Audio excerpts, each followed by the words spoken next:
जय श्री कृष्ण। आप सभी को मेरा प्रेम भरा नमन। आइए आज का सत्संग आरंभ करते हैं।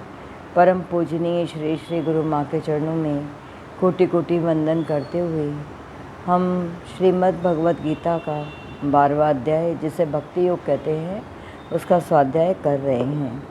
अभी तक हमने श्लोक नंबर 9 तक देखा था। श्लोक नंबर 9 है, श्री भगवान उवाच अथ चित्तं समाधातुं न शक्नोषि मयि स्थिरम् अभ्यासयोगेन ततो मामिच्छन्तु धनंजय। भगवान कहते हैं, यदि मन को मुझ में अचल स्थापन करने के लिए समर्थ नहीं है तो हे अर्जुन, अभ्यास रूप योग के द्वारा मुझको प्राप्त होने के लिए इच्छा कर। फिर आगे भगवान कहते हैं, अभ्यासेऽप्यसमर्थोऽसि मत्कर्म परमो भव मदर्थमपि कर्माणि कुर्वन् सिद्धिं वाप्स्यसि। अभ्यास में भी असमर्थ है तो केवल मेरे लिए कर्म करने के ही परायण हो जा।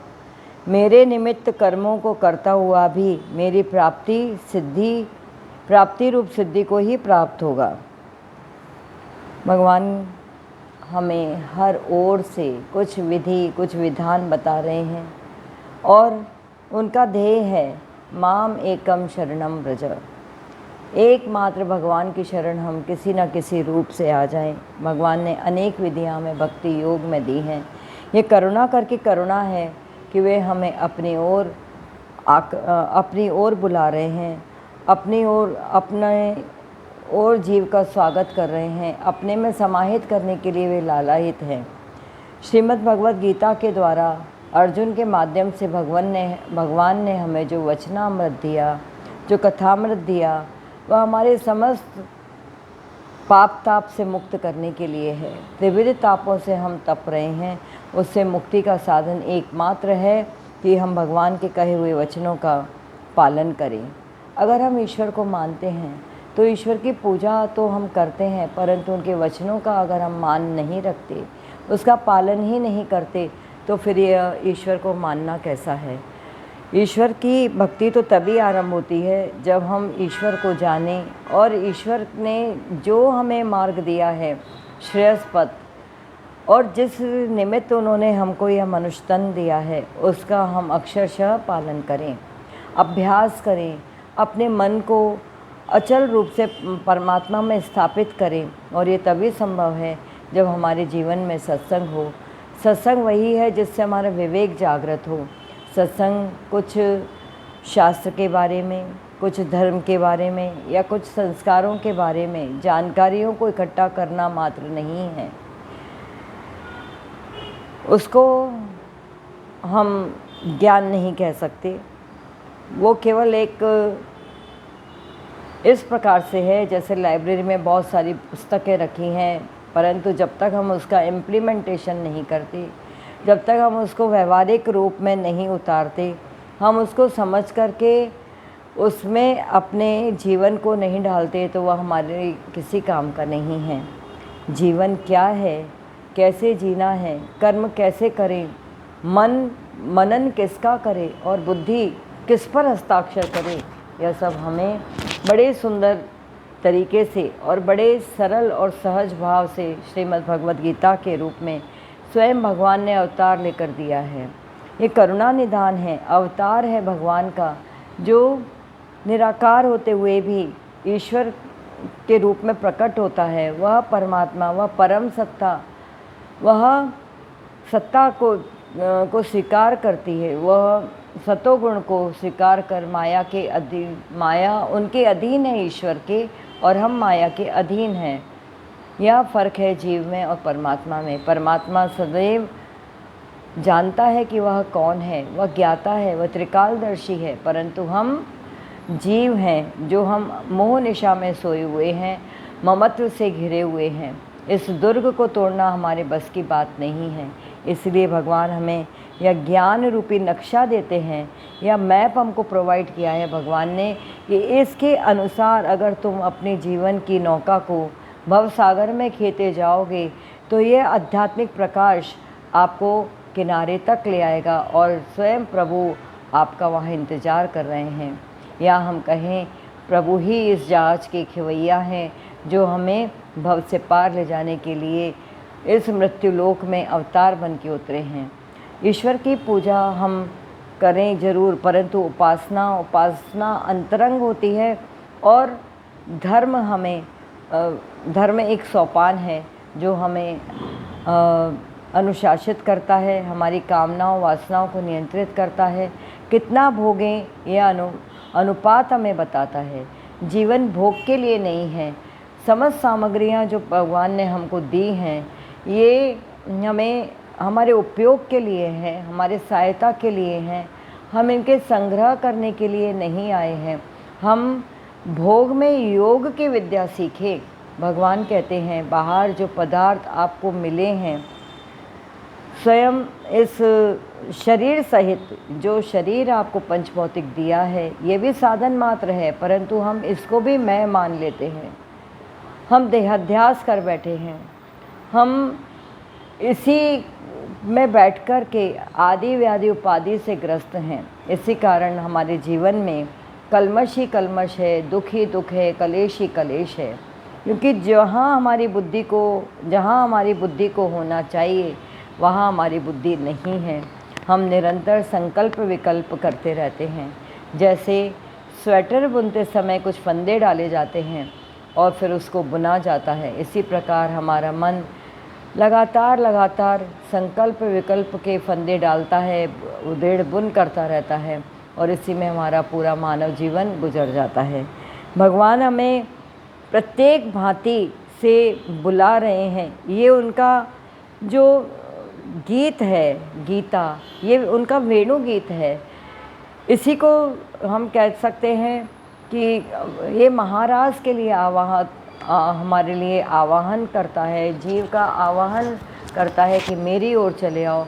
महाराज का अर्थ है जहाँ एक नृत्य में जहाँ पर एक सुर है, एक लय है, एक ताल है और उसमें हमारा जीवन नर्तन करता रहे, जीव परमात्मा में समाहित हो जाए, तो यह नृत्य नित्य प्रति का है। भगवान हमें कहते हैं कि तू अपने मन को अचल रूप से स्थापन करने के लिए समर्थ नहीं है। अचल रूप से तुम स्थापित नहीं कर पा रहे तो क्या करें? तो हे अर्जुन, अभ्यास रूप से मुझको प्राप्त होने के लिए इच्छा कर।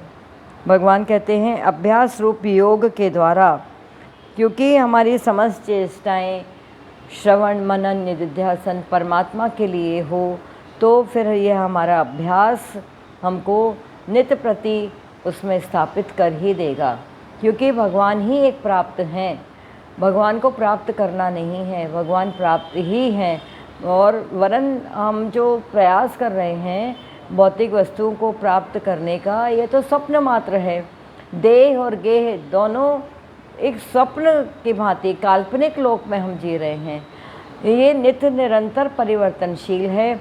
आज दिखाई दे रहा है, कल वैसा नहीं रहेगा।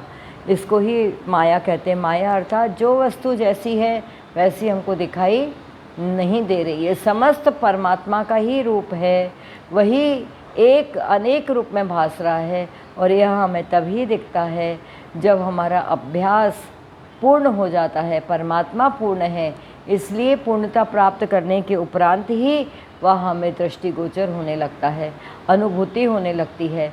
हमारा तीसरा नेत्र जो अंतर्दृष्टि है वो जागृत हो जाने से अज्ञान की प्रलय हो जाती है, हमारे भीतर शिवत्व प्रकट हो जाता है और हम चिदानंद स्वरूप शिवोहम की निरंतर गुंजायमान स्वर को अपने भीतर ही सुनते रहते हैं।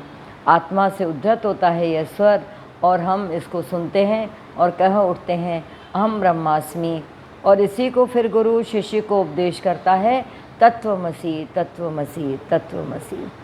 तो भगवान हमें कह रहे हैं, बारंबार कह रहे हैं कि मेरी ओर चले आओ। अनेक विधि विधान हमको बता रहे हैं, सहज करके भक्ति और ज्ञान को हमें बता रहे हैं कि क्या करो।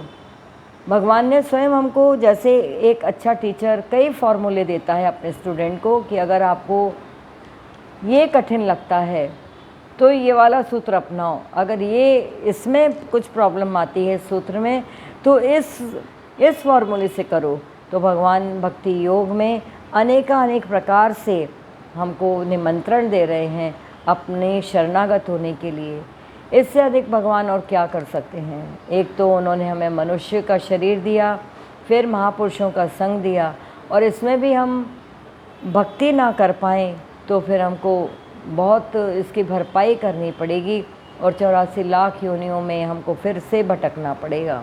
और भगवान कहते हैं कि तुम मनुष्य हो, इसलिए तुम भक्ति और मुक्ति के अधिकारी हो। भगवान ने हमें भाग्य के अधीन नहीं छोड़ा है, हमें अधिकार में मुक्ति दी है, हमारे हाथ में रख कर के दी है। बस हमें इस अपने जीवन को अध्यात्म की दृष्टि से समझना है और उसी लय में हमको ढालना है। तो कोई भी कार्य, कोई भी परिस्थिति, कोई भी व्यक्ति, कोई भी देश, कोई भी काल, कोई भी वस्तु इसमें बाधक नहीं है। बाधा है तो हमारे अज्ञान की, हमारी अविद्या की, हमारे संशय की, हमारी भ्रांति की, और यह केवल गुरु कृपा से ही दूर हो सकती है। बिन गुरु ज्ञान न होई, इसलिए कहा है गुरु गोविंद दो ठाड़े काके लागू पाए, बलिहारी गुरु आपकी गोविंद दियो दिखाए। तो गोविंद हमें अपने ही स्वरूप में घुला मिला दिखने लगता है, फिर सर्वत्र वही दिखाई देता है, उसी की अनुभूति होती है। और परमात्मा तो रस स्वरूप है, इसलिए वही उसी में भगत डूबा रहता है। लोगों में बहुत भ्रांति है कि भक्ति करे या मुक्ति मांगे, भगवान से मुक्ति की भावना करें, मुक्ति मांगे भगवान से कि इस संसार से हमें मुक्ति दे दो, या फिर भक्ति का रास्ते से हम भगवान की ओर जाएं। प्रभु से क्या करें, क्या करने योग्य है। तो आपको इस तर्क वितर्क में उलझना ही नहीं चाहिए। शास्त्र की भाषा में तो भक्ति को ही कहा है कि जो अपने स्वयं के स्वरूप का अनुसंधान है वही भक्ति है। जब ज्ञान की परिपूर्णता होती है तभी तो भक्ति का आरंभ होता है, और भक्ति वही है जो हमें ज्ञान से लखा देती है कि ईश्वर क्या है, सत्य क्या है, परमात्मा क्या है, मैं कौन हूँ। जब एक में ही हम लय हो जाते हैं तो फिर वही भक्ति है और वही मुक्ति है। इसलिए मुक्ति के लिए हम क्या अलग से चाहना करें, हमें तो अपने प्रीतम को चाहना चाहिए, हमें तो उसमें रम जाना चाहिए, फिर हमारा जीवन सहज सरल और सुंदर हो जाएगा। सत्यम शिवम सुंदरम की अभिव्यक्ति होने लगेगी। कैसे? मनसा वाचा कर्मणा। तो भगवान यहाँ पर कहते हैं कि अभ्यास रूप में भी तू असमर्थ है तो मेरे लिए कर्म करने के ही परायण हो जा। आप जो भी कर्म करते हैं वो प्रभु को अर्पण कर दें। इसके लिए भी तो हमें नित्य निरंतर परमात्मा का ध्यान होना चाहिए, सुमिरन जीवन में होना चाहिए, जीवन का लक्ष्य होना चाहिए। तभी तो हम अपने समस्त कर्मों को परमात्मा को अर्पण कर सकेंगे। वरना तो कर्म करते हुए हम इच्छाओं में, वासनाओं में, उसके फल में, और उस कर्म को करते हुए जो परिस्थितियाँ आती हैं उसमें इतने उलझ जाते हैं कि हमारा सारा अस्तित्व ही बिखरा बिखरा सा नज़र आने लगता है। क्योंकि कई बार परिस्थिति अनुकूल नहीं होती, विपरीत होती है। हमारी चाहनाएँ बहुत अधिक पसारा कर लेती हैं, हम पूरी दुनिया में प्रपंच फैला लेते हैं और फिर उसमें फंस जाते हैं। तो यहाँ पर जागृति और सावधानी की आवश्यकता है। यहाँ पर हमें संयम की आवश्यकता है, हमारे भीतर अपरिग्रह की आवश्यकता है, त्याग की आवश्यकता है। तभी तो हमारे समस्त कर्म जो संतोष की भावना से किए जाएंगे वह हमें भक्ति की ओर ही ले जाएंगे। तो वहाँ पर कर्मयोग भी फलित हो जाएगा। क्योंकि हम कर्म को अर्पण कैसे करें प्रभु को, इसके लिए हमें गीता माता की शरण जाना चाहिए। हमें जानना है कर्म क्या है, अकर्म क्या है, सकाम कर्म क्या है और निषिद्ध कर्म क्या है। विहित कर्म क्या है। जब तक हम कर्म को नहीं समझते तब तक हमारे प्रत्येक कर्म हम चाहकर भी परमात्मा को अर्पित नहीं कर पाते, क्योंकि फल की आकांक्षा से तो हम बंधे हैं। हम ईश्वर पर फल कहाँ छोड़ते हैं, और ईश्वर के लिए तो हम कर्म नहीं कर रहे, कर्म तो हम अपने लिए कर रहे हैं, क्योंकि हमारे सामने कुछ योजना है, कुछ भविष्य है, कुछ कर्तव्य है, परिवार है और हमारा ममत्व है। इसके लिए हम योजनाबद्ध होकर के इच्छाएं करते हैं, और इच्छा फिर वासना में बदलती है, फिर उसी वासना को हम कर्म की ओर धकेलते हैं, और जब वह पूरी एक जन्म में नहीं होती तो हम अनेक जन्म उसके लिए धारण करते हैं, क्योंकि प्रमाद ही तो मृत्यु है। कुछ वासनाओं का शेष रह जाना ही मृत्यु है। अर्थात एक शरीर से दूसरे शरीर की यात्रा तभी होती है जब हमारे मन में कुछ कामनाएं रह जाती हैं, कुछ वासनाएं रह जाती हैं, अतृप्त इच्छाएं रह जाती हैं। हमारे इस स्वप्न नगरी में देखे गए स्वप्न अधूरे रह जाते हैं, तभी तो हम दोबारा उन चाहनाओं को पूर्ण करने के लिए बारंबार इस भवकूप में उतरते हैं, और फिर हम दुखालय में पड़ जाते हैं, हमारे हाथ कुछ नहीं लगता। इसीलिए आध्यात्मिक विकास हमारा अत्यंत आवश्यक है।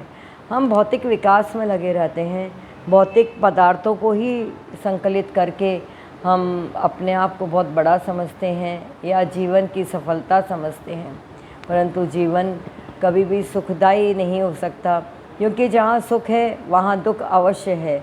जहाँ से सुख मिलता है वहीं उसकी ही साथ में घुला मिला दुख मिलता है। इसलिए आनंद एक ऐसी स्थिति है जहाँ समता है, जहाँ ना सुख है ना दुख है, वहाँ समत्व योग है। इसलिए भगवान कहते हैं कि ये जो गीता माता है ये स्वयं भगवान का वांग्मय अवतार है। उन्होंने धरा पर आकर के अर्जुन के सारथी बनना स्वीकार किया, और सारथी बन के जब अर्जुन ने भगवान से याचना की कि हे प्रभु आप मुझे वो ज्ञान दें जिससे मैं इस मोह जो ग्रस्त मेरी स्थिति हो रही है, मैं दयनीय स्थिति में हूँ, मुझे पूरे संसार में ऐसा कोई उपाय दिखाई नहीं देता जिससे जो मेरी इंद्रियां सूख रही हैं उससे मैं मुक्ति पा सकूं। हे प्रभु मैं कापण्य दोष से अपरत हुआ हूँ, कृपया मुझे अपनी शरण लें और मुझे ज्ञान दें। जब ज्ञान की याचना करके उस वीर धनुर्धर ने जो धरथर काँप रहा था अपना गांडीव भगवान के चरणों में रख दिया और शास्त्र की मांग की, और कहाँ कुरुक्षेत्र के मध्य जहाँ दोनों ओर सेनाएं खड़ी हुई हैं। कोई ऐसी स्थान पर नहीं कि कोई भगवान उनको जंगल में ले गए या हिमालय पर ले गए या एकांत स्थान पर बिठाकर बड़े शांत और गंभीर होकर के ये ज्ञान दिया हो भगवान ने। नहीं तो फिर हमारे पास में भी बहुत सारे बहाने होते कि क्या करें, हमारे पास एकांत स्थान नहीं है, हमारे पास फुर्सत नहीं है। भगवान कहते हैं जहाँ हो, जैसे हो, जिधर हो वहीं समझने की आवश्यकता है। हम नित्य प्रति कुरुक्षेत्र में हैं, हमारे मन में ही धृतराष्ट्र और दुर्योधन और दूसरी ओर पांडव हैं जो त्यागी हैं, जो भगवत प्रेम है हमारे भीतर, वो भगवान के शरणागत होना चाहता है, पूर्णता प्राप्त करना चाहता है, और हम उसे भौतिक वस्तुओं की ओर धकेल रहे हैं। हमारा ये जो स्वार्थ है ये बिल्कुल अंधा हो जाता है, यही धृतराष्ट्र है। और तब हमारे किए गए कर्म ही दुर्योधन हो जाते हैं, अर्थात दुख देने वाले हो जाते हैं, अनीतिपूर्ण हो जाते हैं। तो भगवान कहते हैं कि मेरे निमित्त कर्मों को करता हुआ भी मेरी प्राप्ति सिद्धि को ही प्राप्त होगा। भगवान कहते हैं तुम मुझे ही प्राप्त करोगे। कहीं से भी हिमालय से गंगा उतरे और अनेक धाराओं में बढ़ जाए तो भी वह बढ़ते बढ़ते कहीं तो एक मिल ही जाती है और गंगा में जाकर के गंगा सागर ही हो जाती है। इसलिए भगवान कहते हैं तुम जैसे भी चलो लेकिन लक्ष्य मुझ में रखो, मेरी प्राप्ति में मुझे सुमिरन में रखो, मेरी ओर चले आओ।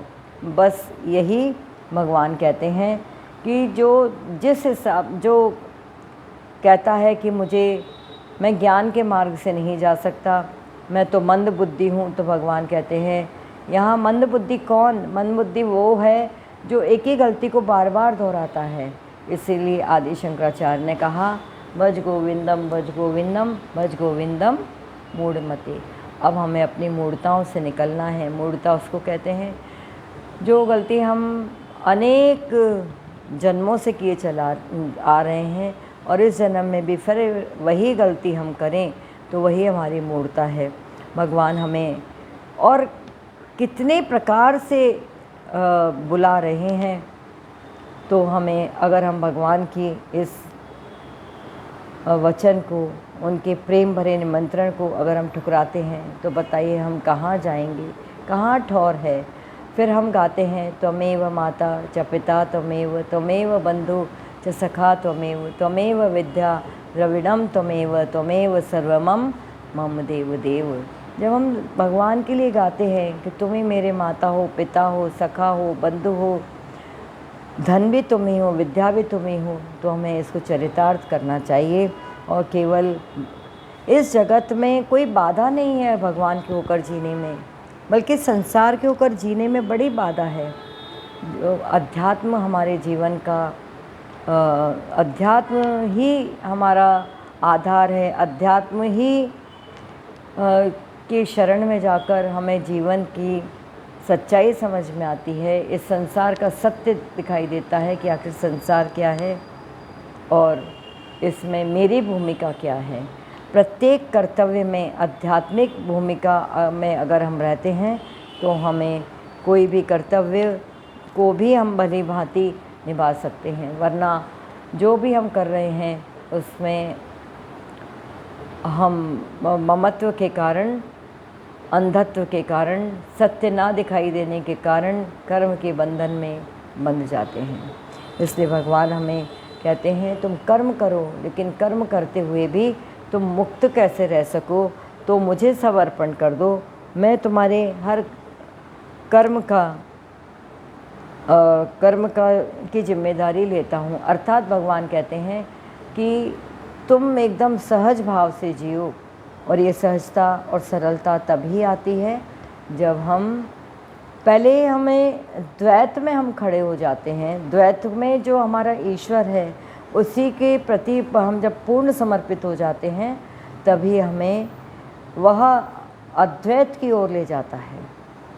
तो भक्ति और ज्ञान में ऐसे कोई अंतर नहीं है जैसे लोग अंतर इसमें स्थापित करते हैं। तो आगे भगवान कहते हैं अथेतदप्य शक्तोऽसि कर्तुम उद्योगमाश्रितः सर्वकर्म फल त्यागम ततः कुरु यतात्मवान। यदि मेरी प्राप्ति रूप योग के आश्रित होकर उपयुक्त साधन को करने में भी तू असमर्थ है तो मन बुद्धि आदि पर विजय प्राप्त करने वाला होकर सब कर्मों के फल का त्याग कर। भगवान कहते हैं फल का त्याग कर। सब कर्मों का फल क्या है? या तो सुख है या दुख है। तो भगवान कहते हैं कि तू यह सब अपने मेरी प्राप्ति रूप योग के आश्रित होकर उपयुक्त साधन को करने में, अर्थात भगवान कहते हैं तुम भगवान को भी कर्म अर्पण नहीं कर सकते तो क्या करो? कर्म के फल का ही त्याग कर दो। तो हम क्या जो पंच फल भगवान को चढ़ाते हैं वह पंच फल आखिर संकेत किसका करते हैं? वो पंच फल संकेत करते हैं हमारे 5 ज्ञानेंद्रियों द्वारा, 5 कर्मेंद्रियों द्वारा जो फल हमारे भीतर अर्जित होता है, जो अंतःकरण को प्रभावित करता है, वह फल जो उसका परिणाम है वह या तो हमारे विपरीत होगा या अनुकूल होगा। इन दोनों अवस्थाओं को हम तभी साधारण रूप से, समान रूप से ग्रहण करेंगे जब हम बारंबार यह चिंतन करेंगे कि यह संसार एक स्वप्न से ज़्यादा कुछ नहीं है। जैसे सागर में जो लहरें दिखाई देती हैं वह जल के अतिरिक्त कुछ नहीं है, वह एक ही जल है जो लहर बन के दिखाई दे रहा है। इसी प्रकार से जो परमात्मा है वही सब रूप में है। तो जब हम ज्ञान के दृष्टि से देखते हैं तो फिर हमारा कर्म फल का त्याग स्वतः ही हो जाता है। और जो प्रारब्धवश हमारे जीवन में कर्मफल आएगा वह भी हमें प्रभावित नहीं कर पाता, क्योंकि वह फल भी स्वतः ही त्याग हो जाता है। क्योंकि जब हम जान जाते हैं यह सत्य नहीं है, सत्य तो ब्रह्म सत्य, जगत मिथ्या है, तो इस फल की आकांक्षा से सुख और दुख में क्या फंसना। हमारी संवेदनाएं प्रभावित हो सकती हैं, परंतु परिणाम में हम ज्ञान निष्ठा में टिके रहें तो यह हमको भवसागर में डुबा नहीं सकती। क्योंकि एक बार बोध होने के पश्चात यह ज्ञान तो सदैव ही बना रहता है कि मैं आत्मा हूँ और यह संसार में जो संसार मेरे भीतर था वह तो मिथ्या ही था, मेरे अज्ञान का फल था, मेरी भ्रांति थी। और एक बार ज्ञान हो जाए तो भ्रांति स्वतः ही हट जाती है। इसलिए सब कर्मों के फल का त्याग तभी होता है जब हमें ज्ञान की अवस्था में हम टिक जाते हैं और हमारी बुद्धि ऋतंबरा बुद्धि हो जाती है। इतना कहते हुए मैं वाणी को विराम देती हूँ और हमें इस जीवन का पूरा लाभ उठाना है। धर्म अर्थ काम ये तीन किसके लिए हैं? मोक्ष हेतु। और मोक्ष हमारा हमें प्राप्त है, हम मुक्ति ही हैं। बंधन तो काल्पनिक है। जैसे आकाश को ना तो बांधा जा सकता है, आकाश मुक्त है, ऐसे ही हम आत्म रूप से मुक्त हैं। बंधन तो हमारे अज्ञान का है, जीव भाव का है, जो ज्ञान होते ही स्वतः ही मिट जाता है। तो मनुष्य जीवन में प्रत्येक कर्म करते हुए, चाहे हम कितने भी व्यस्त हों, हम अपना आध्यात्मिक ज्ञान का अर्जन करें। ये हमारा निज स्वरूप है। ये बाहर की विद्या तो विस्मृत हो सकती है, परंतु आत्मज्ञान कभी विस्मृत नहीं होता, क्योंकि हम स्वयं वेद स्वरूप हैं। इतना कहते हुए मैं वाणी को विराम देती हूँ। जय श्री कृष्ण।